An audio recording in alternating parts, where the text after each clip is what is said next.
পৰিস্থিতি অধিক অৱনতি হৈছে বুলি জানিব পৰা গৈছে পুনৰ আৰক্ষীৰ গুলীচালনা হৈছে নেকি আৰু বৰ্তমান পৰিৱেশ পৰিস্থিতি কেনেকুৱা সবিশেষ জানিব বিচাৰিছো বিদ্যুৎ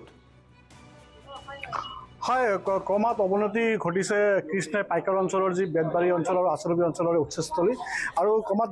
লাহে লাহে যি অৱনতিৰ ফালে ঢাল খাইছে ইয়াৰে পৰিস্থিতি আৰু মই বিচাৰিছোঁ যে ঠিক এইখিনি স্থানত কিছু সময় পূৰ্বে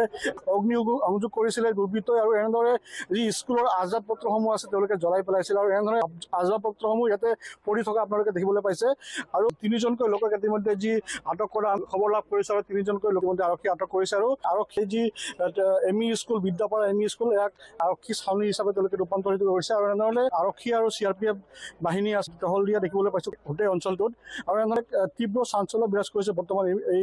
এইটো স্থানত কেমেৰা পাৰ্চনত দেখিবলৈ অনুৰোধ জনাইছোঁ সামগ্ৰিক পৰিৱেশ আৰু পৰিস্থিতি এই মুহূৰ্তত আৰক্ষীয়ে গিজগিজাই থকা দেখিবলৈ পোৱা গৈছে সম্পূৰ্ণ অঞ্চল আৰু CRPF বাহিনীৰ লগতে আৰক্ষীয়ে টহল দিছে গোটেই অঞ্চলটোত আৰু এনেদৰে ৰাতিপুৱাৰ পৰা ভাগৰ পৰা যি এক উত্তপ্ত পৰিস্থিতিৰ সৃষ্টি হৈছিল আৰু এয়া হৈছে বিদ্যাপাৰা এমই স্কুলৰ এই পৰিস্থিতি আমি পোনে পোনে দেখুৱাইছোঁ NB নিউজত দৰ্শক এয়া হৈছে এখন ফেনখন ইতিমধ্যে পুৰি চাৰখাৰ হৈ গৈছে আৰু ইয়াৰ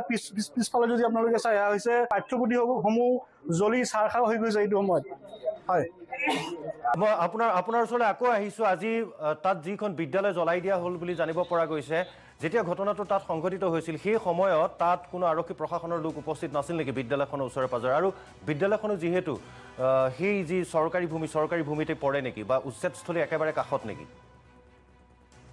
এই বিদ্যালয়খন আচলতে একদম উচ্ছেদ যি স্থলী আছে তাৰ একদম মাজমজিয়াত অৱস্থিত আৰু এই বিদ্যালয়খন আচলতে আৰক্ষীয়ে তেওঁলোকৰ ছাউনী হিচাপে পৰিগণিত কৰিছে যোৱাকৈ এই দিনৰ পৰা আৰু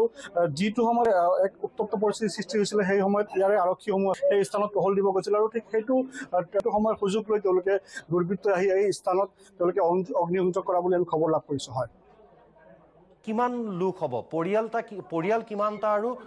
লোক হিচাপে কিমান লোক আছে উচ্ছেদিত লোক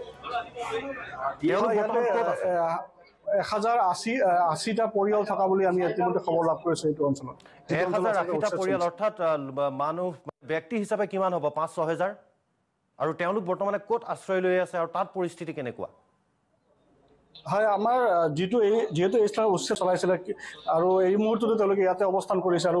কিছু সংখ্যক লোক যদিও ইয়াৰ পৰা গুচি গৈছে কিন্তু সৰহসংখ্যক লোক ইয়াতে এতিয়াও বসবাস কৰি আছে আৰু ত্ৰিপাল টানি তেওঁলোকে ইয়াতে আশ্ৰয়স্থল বনাই তেওঁলোকে ইয়াতে আছে হয় আপোনাৰ পৰা আৰু এটা কথা জানিব বিচাৰিম আমাৰ NB নিউজৰ দৰ্শকসকলে জানিব বিচাৰিব পাইকান এই সংৰক্ষিত বনাঞ্চলত প্ৰথম কেতিয়া এনেদৰেই একাংশ লোকে বেদখল কৰিছিল কিমান আজিৰ পৰা ধৰক 25-30 বছৰ বা 15-20 বছৰ 35 বছৰ আগত কেতিয়াৰ পৰা এনেদৰে তাত বেদখল চলি আছিল কি তথ্য আছে আপোনাৰ ওচৰত এইটো জানিব বিচাৰিছে অসমৰ ৰাইজে আচলতে উচ্ছেদৰ দিনাখন যেতিয়া আমি বাইট লৈছিলোঁ সেই বাইটত আচলতে তেওঁলোকৰ যি স্থানীয় ইয়াৰে যি লোকসমূহ আছে তেওঁলোকে আমাক জানিবলৈ দিছিলে যে তেওঁলোকে আচলতে যেতিয়া কাগজ পত্ৰসমূহ বিচাৰিছিলে তেতিয়া তেওঁলোকে চৰকাৰী ভূমি নহয় বুলি তেওঁলোকে কৈছিল আৰু কাগজ পত্ৰ দিয়া হোৱা নাছিল পিছলৈ কাগজ পত্ৰ দিব বুলি তেওঁলোকে কৈছিল আৰু যিসকল লোকে আচলতে ইয়াতে আহি ভূমি ক্ৰয় কৰিছিলে তেওঁলোকে কোনো ধৰণৰ কাগজ পত্ৰ দিয়া হোৱা নাছিলে আৰু তেওঁলোকক কোনো ধৰণৰ চৰকাৰী ভূমি বুলি তেওঁলোকে অৱগত কৰা হোৱা নাছিল যিহেতুকে সহজ সৰল মানুহ বুলি তেওঁলোকে কৈছে যে তেওঁলোকে আচলতে নাজানে আৰু তেওঁলোকে যাৰ পৰা ভূমি ক্ৰয় কৰিছিলে তেওঁলোকক এই ভূমিখিনি চৰকাৰী বা বনাঞ্চলৰ ভূমি বুলি তেওঁলোকক অৱগত কৰা নাছিল বুলি তেওঁলোকে জানিব কিমান বছৰৰ পৰা এই প্ৰক্ৰিয়াটো চলি আছিল ধৰক 1990 চন বা 1980 চন 2000 চন কেতিয়াৰ পৰা কিমান বছৰমান হৈছে কিমান পুৰণি কথা এইবিলাক আমি আচলতে ভাষ্য লৈছিলোঁ ইয়াৰে যি স্থানীয় লোক আছিল তেওঁলোকৰ ভাষ্য অনুসৰি 25 পৰা 30 বছৰ পূৰ্বে তেওঁলোকে এই স্থানত আহিছিলে আৰু সেইটো সময়তে তেওঁলোকে ভূমি ক্ৰয় কৰিছিলে ইয়াৰে যি পুৰণি বাসিন্দা আছিলে বা ইয়াৰে যাৰ পৰা তেওঁলোকে মাটি লৈছিলে তেওঁলোকৰ পৰা মাটি লৈছিলে কিন্তু তেওঁলোকে নথি পত্ৰ বুলি কোনো পোৱা নাছিলে নথি পত্ৰ তেওঁলোকৰ পৰা একো বিচৰা হৈছিল যদিও তেওঁলোকে নথি পত্ৰ দিয়া হোৱা নাছিলে সেইটো সময়ত আজিৰ পৰা 30 পৰা 35 বছৰ আগৰ কথা অৰ্থাৎ 1990 চন মানৰ পৰা 90-95 চনৰ পৰা ইয়াত এনেদৰে এইসকল লোকে ইয়াত মাটি ক্ৰয় কৰি তেওঁলোকৰ মতে তেওঁলোকে বেদখল কৰা নাই তেওঁলোকে মাটি ক্ৰয় কৰিছে কিন্তু কাৰ পৰা ক্ৰয় কৰিছিল আৰু যিসকল লোকে বিক্ৰী কৰিছিল তেওঁলোকৰ ওচৰত সঠিক কাগজ পত্ৰ আছিল নে নাই এইখিনি নুচুৱাকৈ এইখিনি নেদেখাকৈ বা যি আমাৰ ৰাজচক্ৰ কাৰ্যালয় আছে তালৈ নোযোৱাকৈ কোনো ধৰণৰ কাগজ পত্ৰ নোহোৱাকৈ কিনাটো তেওঁলোকৰ কিন্তু এটা ভুল আৰু সেই ভুলৰ কথা তেওঁলোকে কেতিয়াবা কোনোদিন কি গম পোৱা নাছিলে নেকি কিবা কৈছে নেকি তেওঁলোকে আমি যেতিয়া ভাষ্য ল'বলৈ যত্ন কৰিছিলোঁ সেইটো সময়ত আমাক অকল এইটো কথা জানিব দিছিলে যে তেওঁলোকে যেতিয়া যি জমি বা ভূমি তেওঁলোকে ক্ৰয় কৰিছিলে সেইটো সময়ত কোনো ধৰণৰ নথি পত্ৰ দিয়া হোৱা নাছিলে আৰু তেওঁলোকে পৰৱৰ্তী সময়ত